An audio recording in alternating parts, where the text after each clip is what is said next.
Welcome to the Sunshine Training Center. For tips, how-tos and videos on burn rehabilitation, subscribe to our YouTube channel or visit our blog at www.sunshinetraining.org. In this video, we'll demonstrate how to make a metal wire mouth dilator to extend horizontally the scars around the mouth and increase the width of the opening of the mouth. This video was prepared by Yuqi Zhang, Senior Occupational Therapist at the Taidong Workstation of Sunshine Foundation. This video will explain the fabrication process of a metal wire mouth dilator. You will need a metal wire, splint material, scissors and a needle-nosed plier. For the splint material, we recommend using thermoplastic that is highly flexible, like Polyflex, and cut it into pieces of 2.5 cm by 4.5 cm.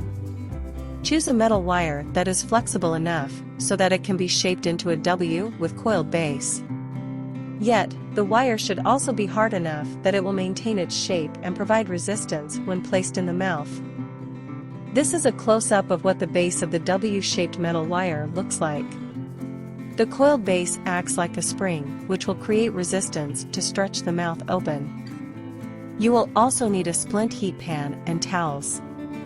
If you don't have a splint heat pan, any pan can be used to heat water, since we will be working with small pieces of thermoplastic material.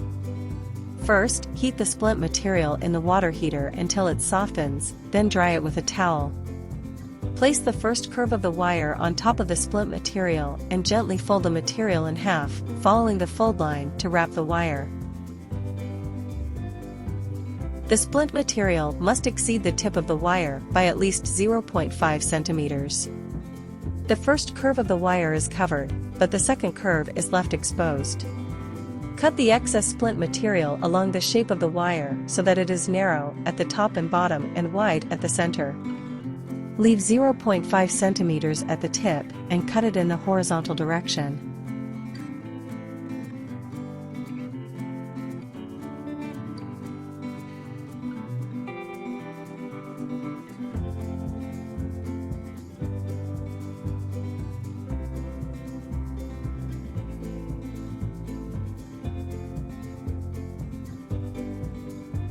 The top should be about 0.8 cm wide and the middle should be about 1 cm wide.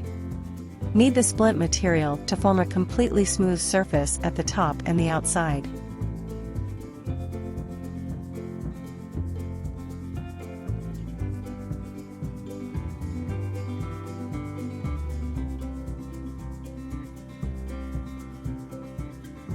Push the top seam inward to avoid contact with the skin. The middle curve will be in contact with the corners of the mouth, so it must be slightly wider to spread out the pressure. Make sure that the top and inner seams are closed tightly. Timely heating of the material is necessary to maintain its softness and flexibility. If the material is not hot enough, this will result in an uneven surface. If the material is overheated, the surface will split open. To smooth out fingerprints on the surface of the material, you can quickly soak it in hot water. While the surface is still wet, gently smooth out the fingerprints. Use cold water to cool and set the splint material. Wipe the splint clean and then try it on the mouth of the patient. Depending on the mouth width of the patient, use a needle-nosed plier to adjust the angle of the metal wire to increase or decrease the width of the mouth dilator.